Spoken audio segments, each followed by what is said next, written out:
네, 안녕하십니까. 유한양 행스타입니다. 주식 투자에서 절대 실패하지 않는 방법. 바로 자산 배분. 자산 배분에서 가장 중요한 것은 우상향하는 자산을 고르는 것. 둘째, 서로 반대의 움직임을 가진 자산을 고르는 것. 셋째, 장기적으로 비율을 맞춰줄 것.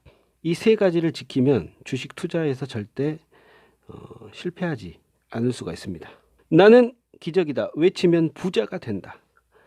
나의 무의식에 잠재의식에 말한다. 나는 부자가 될 것이다.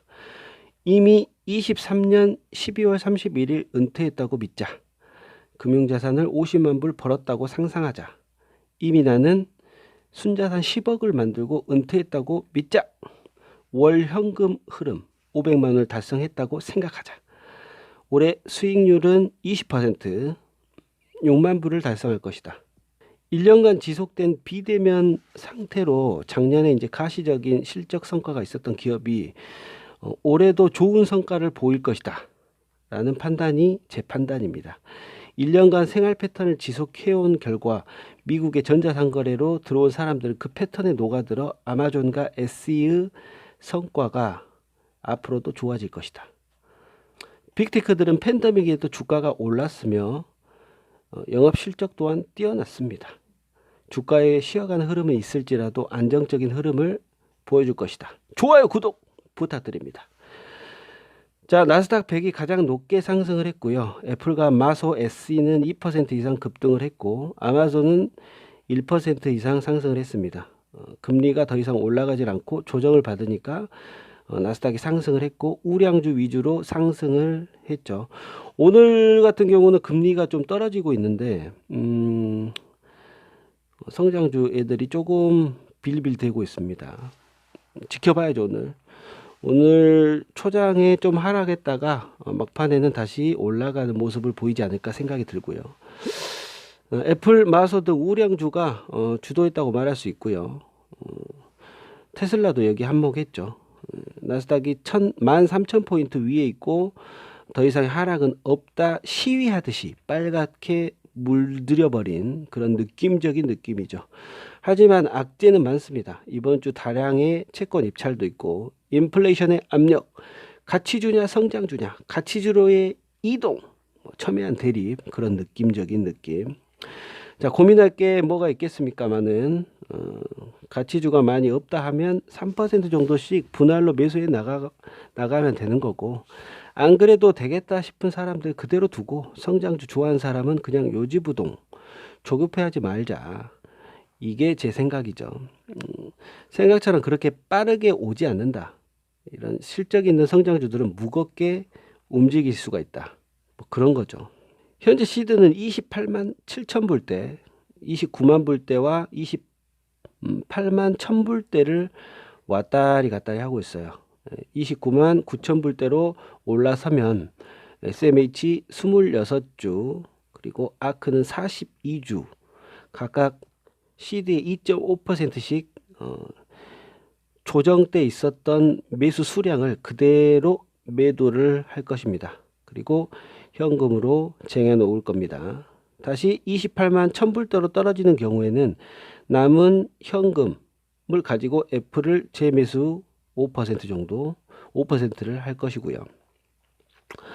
자, 다음 러셀 2000 빼고는 다 올라졌고 ETF 보겠습니다. 상승폭도 2% 내외로 좋습니다. ETF ARKK, ARKG 그리고 SMH, ICLN 러셀 2000 빼고는 다 상승을 해줬습니다. 2% 내외로. 저 멀리 나락으로 떨어져 버린 신재생 에너지는 23불대로 올라와 줬고 반갑다 ICLN 오케이. 위즘트리 NTSX는 0.71% 상승을 했고 NTSX는 주식을 90%, 채권을 60% 가지고 있는 레버리지형 자산 배분 ETF입니다. 제가 밀고 있는 거죠. CD에 약 13% 정도 담고 있고 얘는 S&P 상승만큼 어제 상승을 했어요. 어제 같은 경우는 채권 가격이 상승했기 때문에 비슷한 퍼포먼스를 낸 거죠. 돈나무 누나가 테슬라 3,000불 간다고 5년 안에 3,000불 간다고 그 리포트를 내는 바람에 테슬라가 한 6% 가까이 올랐다가 살짝 상승폭이 줄어들었는데 테슬라는 직접 갖고 있기는 좀 저는 부담스럽고요. 그래서 ARKK를 가지고 있죠. 5배면 이런 엄청난 성장이죠. 지금에서 5배. 어마어마한 성장성입니다. 그러면 지금 한 1000% 올랐습니까? 5년 안에 더 5000%가 더 오른다. 엄청나죠. 이런 성장성이 있는 주식은 역시 포트의 약 3% 정도, 그것도 ETF로 ARKK로 담아주는 게 굉장히 좋지 않을까 생각이 듭니다. 저는 그릇이 못 돼가지고 못 담겠습니다. 빅텍, 애플, 마소, 아마존이 포트의 50%가 들어있고요. 지금 이제 현금 30%를 가지고 있었던 비용이 이번 조정에 다 들어가 있기 때문에 50%가 넘어갔습니다. 이런 포트임에도 불구하고 이번 조정 때 10% 미만으로 조정을 받았던 이유는 TIP 현금성 자산으로 저는 보고 있죠. 물론 등락은 있습니다. TIP도 30%를 보유하고 있었기 때문이죠. 조정을 받으니까 TIP를 팔아가지고 애플, SMH 그리고 아크를 각각 5%, 2.5%, 2.5% 그리고 NTSX를 10%를 담았습니다. 여행 플랫폼 어웨이, PGA 어제는 하락을 했네요. 관심 있게 지켜보는 ETF, DRIV 전기차, SKYY 클라우드, 배터리 LIT 이런 애들도 지켜보고 있죠. 원유 시추, 에너지 섹터, 소비 금융 극명하게 하락했죠. 어제 조정 좀 받았습니다. 연속해서 조정을 받았고 이런 상황이 일주일 내 지속됐다. 5거래일 동안 거의 에너지 섹터 같은 경우 6% 가까이 하락을 했습니다. 인터넷 소셜 기술 섹터가 당연히 올랐고요. 기술 섹터는 2% 가까이 올라줬습니다. 가장 밑에 있는 부분에 반도체 섹터 2% 이상 올랐고 얘는 주간으로도 상승이에요. 그래서 활활 타오를 준비가 이미 끝났다. 반도체가 올라왔다. 상승 여력이 크다. 이런 느낌적인 느낌. 이번에는 이제 29만 9천 불대의 저의 전체 평가 금액이 올라와도 반도체는 그대로 두고 못난이 신재생을 2%, 2.5% 정도 줄여볼 생각도 하고 있거든요. 일단 계획은 계획대로 놔두고 번외로 지금 생각을 하고 있습니다. 계획을 변경하는 거니까 이번 주 금요일까지 흐름을 지켜보고 판단을 해보겠습니다.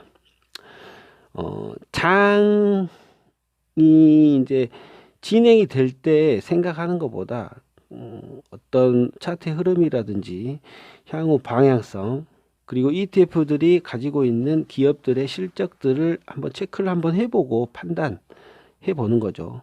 그래서 주간에 낮에는 생각하고 저녁에는 편안하게 자는 그런 주식 투자. 자, 다음 가치주가 모두 빠졌겠죠. 예, 당연히 성장주 많이 올라와 있고 대형 성장주 위주로 올라왔다. 가치주는 소형주 위주로 빠졌어요.